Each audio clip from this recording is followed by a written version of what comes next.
대림절을 보내고 있습니다.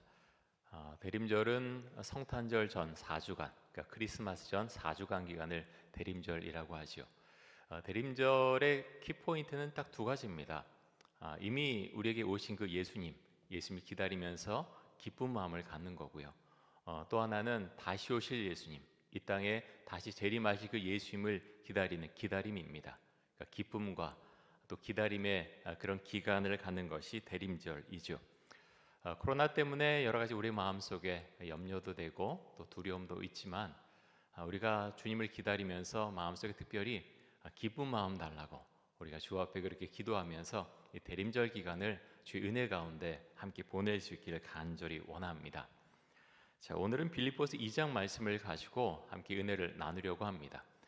오늘 말씀 가운데서 12절에 보면 그러므로라고 하는 단어로 시작됩니다. 그러므로. 그러니까 그러므로를 이걸 알려면 앞에 어떤 내용이 있는지 알아야 되겠죠.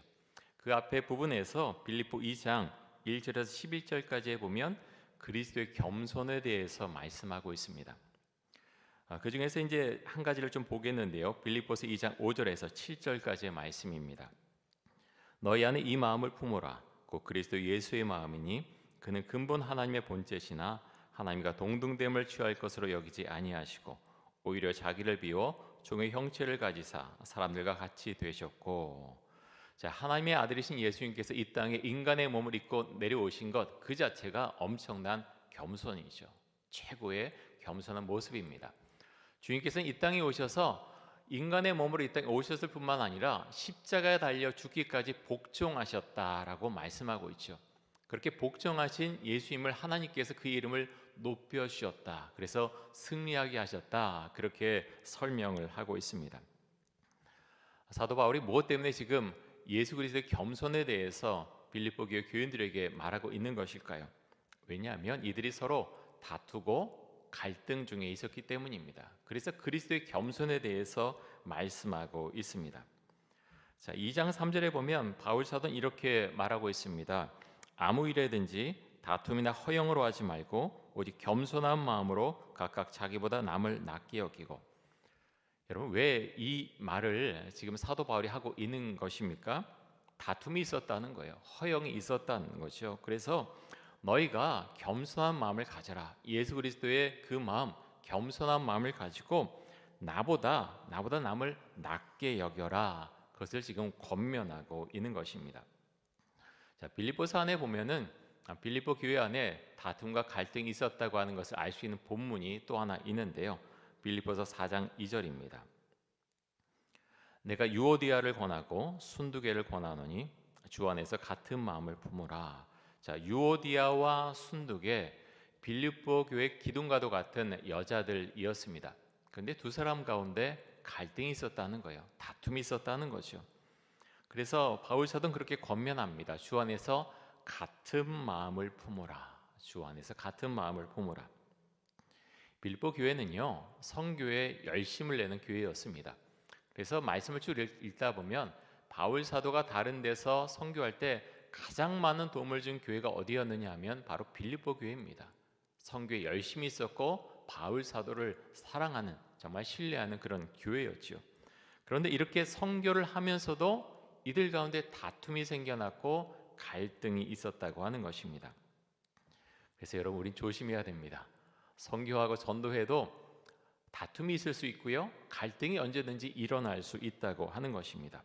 그래서 바울은 이런 다툼과 갈등 가운데에서 빠져나오려면, 그것을 그치려면 어떻게 해야 된다고 말씀하고 있습니까?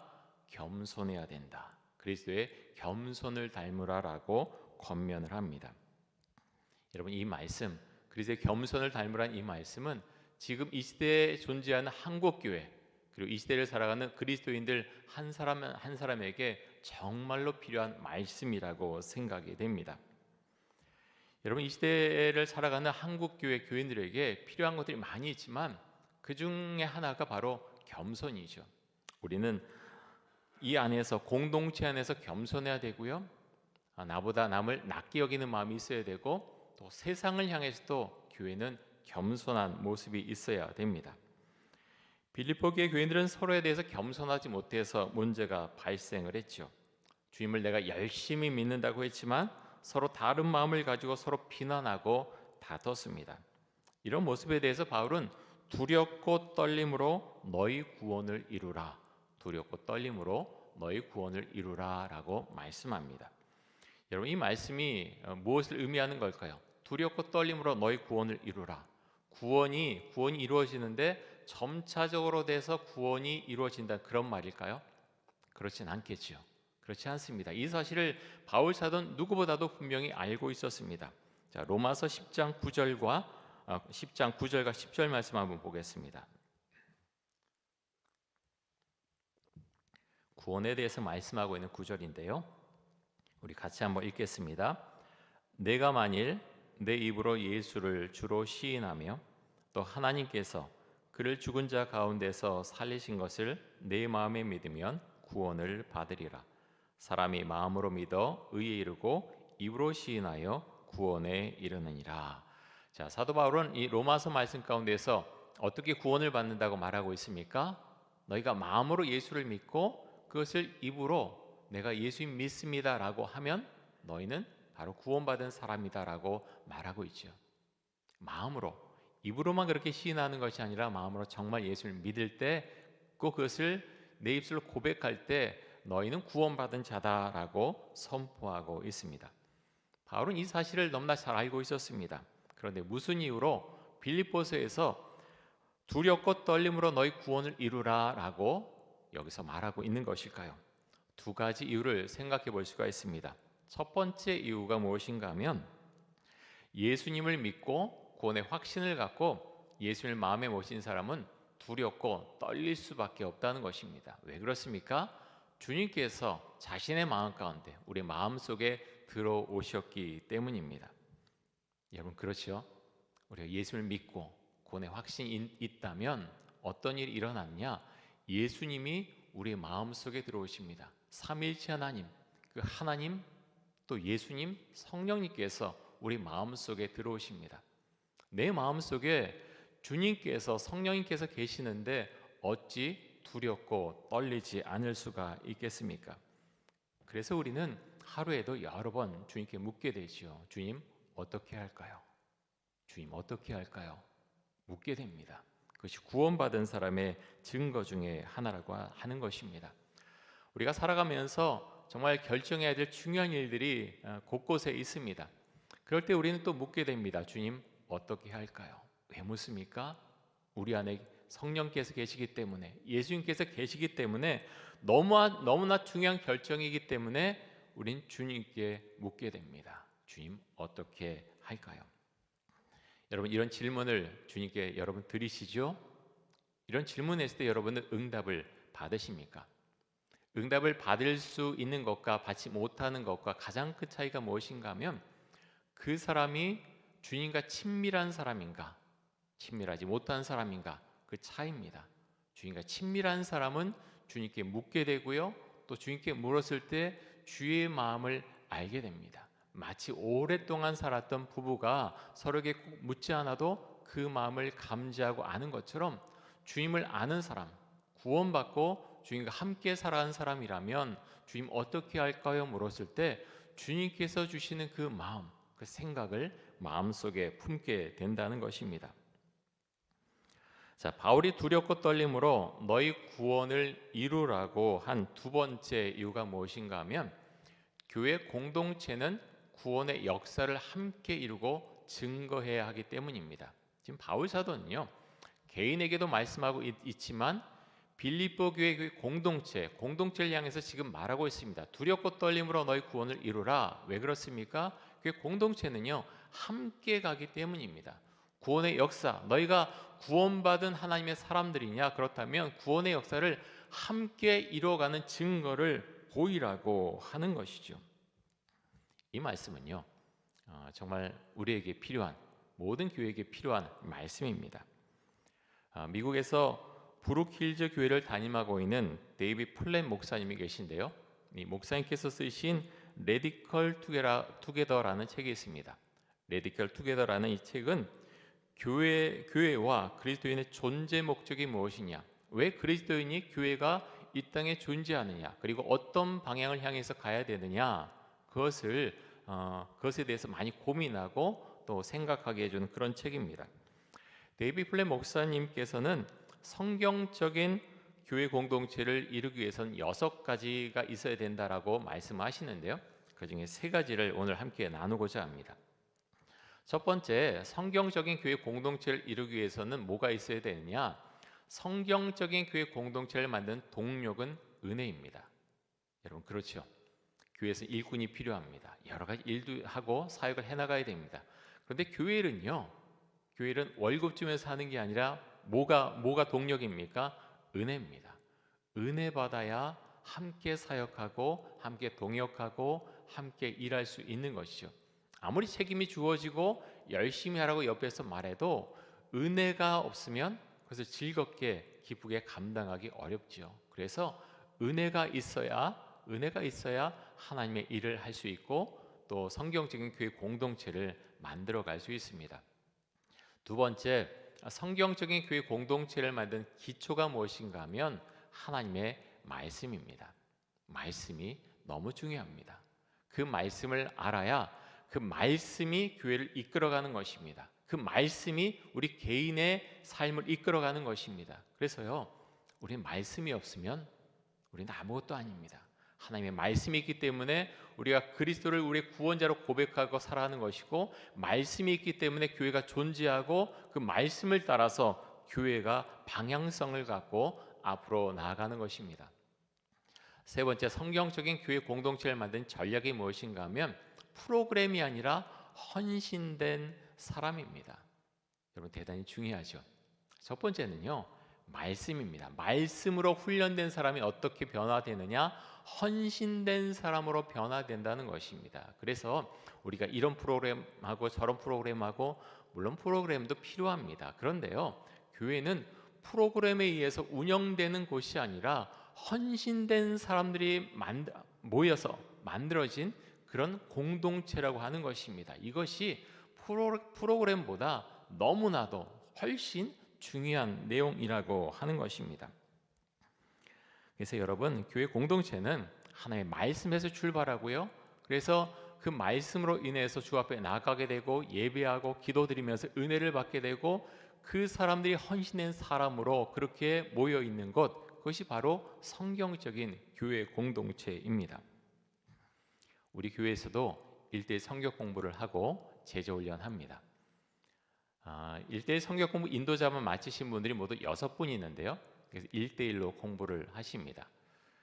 내년에는 좀 더 이제 그것을 넓히려고 합니다. 제자훈련을 이미 받으신 분이 1:1 성경 공부 인도자반에 참여할 수 있는데요. 그래서 그렇게 성경 인도할 수 있는 분이 정말 많이 늘어났으면 좋겠습니다. 주 앞에 그런 소망이 있습니다. 하나님, 1:1 성경 공부 마치고 간증하는 분들이 매주 있게 해주세요. 저는 개인적으로 그런 기도 제목이 있습니다. 이것이 어떤 교회에 어떤 뭘 이렇게 나타내려고 하는 것이 아니고요, 그렇게 성경 공부 인도를 하게 되면요, 가장 먼저 좋은 것은 성경 공부를 인도하는 분입니다. 그분의 신앙이 정말 자라납니다. 체계를 이루고요, 한 번 것을 담당하고 두 번, 세 번 그것이 반복될 때마다 자신도 모르게 신앙이 성장하고 또 말씀의 체계가 잡히게 됩니다. 배움의 과정에만 있는 것과는 많은 차이가 있다는 거죠. 그래서 사랑하는 성도 여러분, 제자훈련도 열심히 참여하시고요, 또 나가서 1:1 성경 공부 인도자반, 또 1:1 성경 공부가 있을 때 꼭 하실 수 있기를 바랍니다. 목사님, 그 새신자가 하는 거 아닌가요? 그렇지 않습니다. 저도 이제 제자훈련을 똑같은 교리로 5번째 하고 있는데요, 받는 은혜가 다릅니다. 도전받는 것이 다릅니다. 1:1 성경 공부도 마찬가지입니다. 인도자반 내년에 2번째 하게 되는데요, 2번 할 때 다르고 3번 할 때 다르고 정말 다릅니다. 사랑하는 성도 여러분, 말씀에 열심을 내실 수 있기 바랍니다. 왜 그렇습니까? 교회 기초는요, 말씀에서 출발합니다. 말씀이 있을 때 은혜가 있고, 그 은혜를 받았을 때 헌신된 사람들로 그 교회 공동체가 구성이 된다고 하는 것입니다. 오늘 저는 두렵고 떨리는 구원이라는 제목으로 말씀을 전하고 있습니다.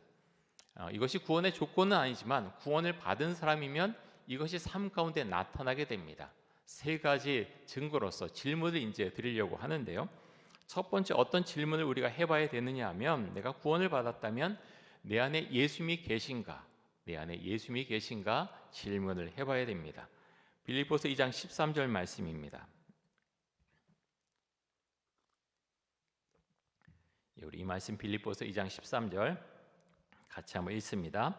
너희 안에서 행하시는 이는 하나님이시니 자기의 기쁘신 뜻을 위하여 너희에게 소원을 두고 행하게 하시나니. 자, 우리 안에서 우리가 생각하고 행동하게 하신 분이 누구십니까? 하나님이시다. 하나님이시다 말씀합니다. 다른 성경에서는 예수님이시다라고 말씀하고 있고요. 또 다른 성경에서는 성령님이시다라고 말씀하고 있죠. 하나님, 또 예수님 성령님께서 우리 안에 내주하셔서 우리 안에서 우리에게 말씀하신다는 거예요. 처음에 제가 말씀드린 것처럼 주님을 믿는 사람이라면 묻게 됩니다. 주님, 어떻게 할까요? 주님, 어떻게 할까요? 묻게 됩니다. 그래서 뭐라고 말씀하십니까? 자기의 기쁘신 뜻, 하나님의 기쁘신 뜻을 위해서 너에게 소원을 두고 행하게 하신다. 자, 하나님께서 기뻐하는 것이 무엇일까? 그것이 우리 판단의 기준이 되어야 한다는 것입니다. 이렇게 하면 주님께서 기뻐하시겠지라고 생각하면서 말하고 행동하게 된다고 하는 것입니다. 로마서 8장 9절에 보면 또 이렇게 말씀합니다. 우리 말씀도 같이 한번 읽습니다. 만일 너희 속에 하나님의 영이 거하시면 너희가 육신에 있지 아니하고 영에 있나니 누구든지 그리스도의 영이 없으면 그리스도의 사람이 아니라. 여러분, 그리스도의 영이 무엇을 말합니까? 성령님을 말씀하고 있죠. 그리스도를 믿는 사람이라면, 구원을 받은 사람이라면 마음속에 성령님께서 계셔야 한다. 만약 성령님이 없는 사람이라면 그리스도의 사람이 아니다. 그리스도를 믿는 사람이 아니다라고 말씀하고 있습니다. 자, 구원받았는가 또 알게 해준 두 번째 질문은요, 말과 행실에 변화가 있는가? 말과 행실에 변화가 있는가 하는 질문입니다. 로마서 2장 14절에 보면 모든 일에 원망과 시비가 없이 하라. 모든 일에 원망과 시비가 없이 하라 말씀하고 있습니다. 여러분, 원망이 무엇입니까? 원망은요, 어떤 일에 대해서 또 어떤 사람에 대해서 불만스러워하고 수군거리는 것, 어떤 일, 어떤 사람에 대해서 불만스러워하고 수군거리는 것, 그것이 원망이고요. 또 원망이 수반되어 나타나는 것이 있는데 그것이 무엇인가 하면 시기입니다. 시기를 가리켜서 어떤 성서학자가 이렇게 이야기했습니다. 논쟁과 의심으로 야기되는 다툼, 논쟁과 의심으로 야기되는 다툼이 시기다라고 했고요. 그래서 좀 결론적으로 그렇게 말씀드릴 수 있습니다. 원망과 시기는 불만스러워서 수군거리고 서로 논쟁하고 의심하면서 다투는 모습, 그것이 원망과 시기입니다. 여러분, 교회 안에 원망과 시기가 있으면 안 되겠죠? 원망과 시기가 언제 생깁니까? 성령 충만하지 않을 때, 성령 충만하지 않을 때 원망과 시기가 생깁니다. 저도 마찬가지입니다. 목사도 그렇고요, 장로도 그렇고 누구나 그렇습니다. 성령 충만하지 않으면 어떤 마음이 생기냐면 어떤 일에 대해서 또 어떤 사람에 대해서 원망하는 마음이 생깁니다. 근데 우리는 그렇게 살아가면 안 되겠죠. 그래서 어떻게 해야 됩니까? 다른 방법 없습니다. 성령 충만해야 됩니다. 다시 말해서 내 안에 예수님이 계셔서 그 예수님께서 말씀하신 것, 그것을 따라가는 삶을 살아가야 된다고 하는 것입니다. 빌립보서 2장 15절 말씀 보겠습니다. 이렇게 말씀합니다. 이는 너희가 흠이 없고 순전하여 어그러지고 거스른 세대 가운데서 하나님의 흠없는 자녀로 세상에서 그들 가운데 빛들로 나타내며. 자, 사도 바울 시대, 그 시대를 가리켜서 뭐라고 하느냐 하면 어그러지고 거스르는 세대다, 어그러지고 거스르는 세대다라고 말하고 있죠. 여러분, 우리가 살아가는 이 시대는 어떻습니까? 똑같지요? 아니, 더합니다. 더 어그러지고 더 거스르는 세대, 그 세대가 바로 우리들이 살아가는 이 세대입니다. 여기서 이렇게 말씀하고 있습니다. 하나님의 흠없는 자녀로 세상에서 그들 가운데 빛들로 나타내라라고 말씀하고 있는데요. 간단히 말하면 거룩한 삶을 살아야 된다. 거룩한 삶을 살아야 된다라고 우리에게 말씀하고 있는 것이죠. 요즘 새벽 기도의 시간에 요한계시록 말씀을 보고 있습니다. 많은 은혜를 얻고 있는데요. 요한계시록 말씀 보면서 그런 생각을 정말 많이 생각하게 됩니다. 영적인 세계가 만만하지 않구나. 영적인 세계가 만만하지 않다는 생각을 하고 또 주 앞에 그것을 고백하게 됩니다. 마귀는 어떻게든 하나님을 믿는 사람들 넘어뜨리려고 하죠. 우리에게 달려듭니다. 자, 그럴 때 우리가 어떻게 해야 되겠습니까? 어제 봤던 말씀인데요. 요한계시록 12장 11절 한번 보겠습니다. 자, 이렇게 말씀하고 있는데 우리 같이 한번 읽습니다. 또 우리 형제들이 어린 양의 피와 자기들이 증언하는 말씀으로써 그를 이겼으니 그들은 죽기까지 자기들의 생명을 아끼지 아니하였도다. 여러분, 마귀를 어떻게 이길 수 있습니까? 두 가지 방법 우리가 지금 말씀하고 있죠. 어떻게 합니까? 어린 양의 피, 어린 양의 피, 십자가의 피, 십자가의 보혈, 우리를 위해서 죽임당하신 그 예수님의 피, 그 피로 마귀와 대적해서 싸우라라고 말씀하고 있고요. 두 번째 뭡니까? 자기들이 증언하는 말씀, 복음으로 마귀와 대적해서 싸워라라고 말씀하고 있습니다. 그래서 여러분, 우리는 세상 사람들처럼 어떤 날카로운 거, 남을 해하게 하는 것, 그것을 갖고 싸우는 게 아니라 예수 그리스도의 보혈의 피로 그리고 복음으로 마귀와 대적해서 싸우는 것입니다. 우리가 구원받았는가 알 수 있는 증거 세 번째는 이런 질문을 또 해보는 것입니다. 내 안에 주님께서 주시는 기쁨이 있는가? 내 안에 주님께서 주시는 기쁨이 있는가? 바울은 빌립보서 쓸 때 감옥 안에 있었지요. 근데 빌립보서를 한번 읽어보십시오. 이 안에 기쁨이라고 하는 단어가 수도 없이 많습니다. 정말 많습니다. 왜 이렇게 말씀하고 있는 것일까요? 바울 사도의 마음 가운데요, 감옥 안에 있었지만 또 언제 죽을지 모르지만 그 안에 기쁨이 있었다는 겁니다. 어떻게 형언할 수 없는 기쁨이 바울 사도의 마음 가운데 있었기 때문에 이 빌립보서 가운데 수없이 기쁨에 대해서 언급하고 있다고 하는 것입니다. 빌립보서 2장 17절과 18절 말씀을 메시지 성경으로 한번 보겠습니다. 제가 읽어보겠습니다. 잘 보십시오. 내가 지금 여기서 처형당한다 해도 내가 여러분이 그리스도의 제단에 믿음으로 바치는 제물의 일부가 되고 여러분 기쁨의 일부가 된다면 나는 그것으로 기뻐할 것입니다. 그러니 여러분도 나의 기쁨의 일부가 되어 나와 함께 기뻐해야 합니다. 무슨 일을 하든지 내게 미안한 마음을 품지 마십시오. 바울 사도는요, 내가 이제 처형될 수도 있겠구나 그것을 생각하고 있습니다. 그런데요, 그 처형당하는 것, 내 생명이 끝나는 것, 그것이 내 마음속에 있는 주님께서 주신 기쁨을 앗아갈 수 없다. 그것을 바울은 고백하고 있습니다.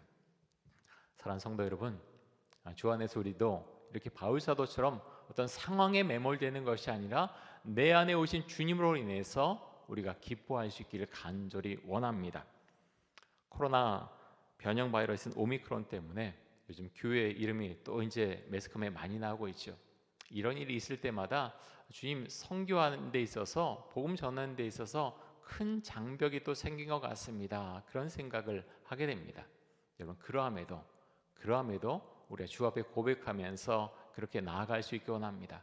주님께서 예수를 믿는 사람, 예수를 구원자로 고백한 사람 한 사람 한 사람을 전도자로 세워주셨습니다. 여러분, 그 신앙 고백하시죠? 중요합니다. 어느 면에 있어서는 좀 부담도 되지만 그것은 정확하고요, 분명하게 하신 말씀입니다. 내가 예수를 믿느냐? 그러면 예수를 전하는 사람이 되거라라고 우리에게 수도 없이 말씀하고 있습니다. 우리가 지혜롭게 말하고 또 지혜롭게 행동할 수 있으면 좋겠습니다. 성령님께서 내 안에 내주하신 그 주님께서 주시는 말씀을 따라서 생각을 따라서 때를 얻든지 못 얻든지 복음을 전하는 주의 군사들이 모두 되실 수 있기를 간절히 원하고 또 축복합니다. 여러분 힘내시고요. 여러분 있는 곳에서 내가 예수를 믿는 것, 교회 다니는 것 숨기는 것이 아니라 내가 만난 예수를 자랑하는 그런 믿음의 용사들이 모두 되실 수 있기를 간절히 원합니다.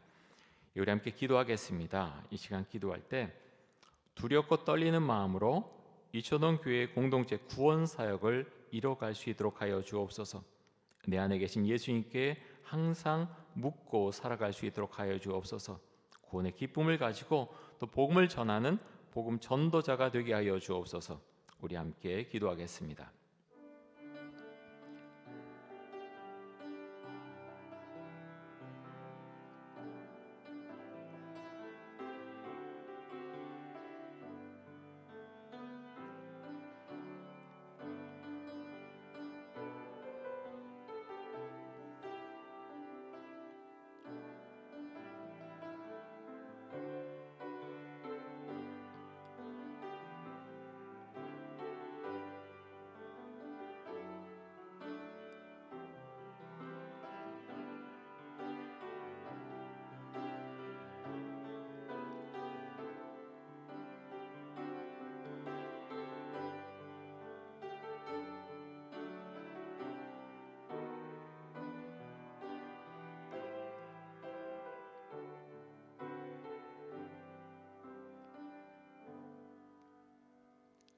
하나님 감사합니다.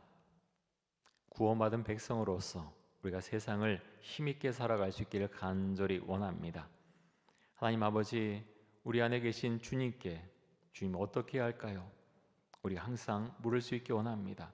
그리고 우리가 만나는 사람들에게 내가 만난 그 예수님을 자랑하고 또 교회를 소개할 수 있기를 원합니다. 하나님, 상황에 우리가 매몰되어서 두렵고 떨림으로 저렇게 물러가 있는 것이 아니라 주를 믿는 마음으로 담대하게 내가 주님을 믿음을 선포하며 그것을 자랑하며 복음을 전하며 주께서 명령하신 복음 전도자의 사명을 잘 감당하며 살아갈 수 있도록 주님, 우리 성도님들 한 분 한 분에게 함께해 주시고 주의 성령께서 임재해 주시고 힘을 더하여 주옵소서. 감사드리며 예수 그리스도의 이름으로 기도드립니다. 아멘.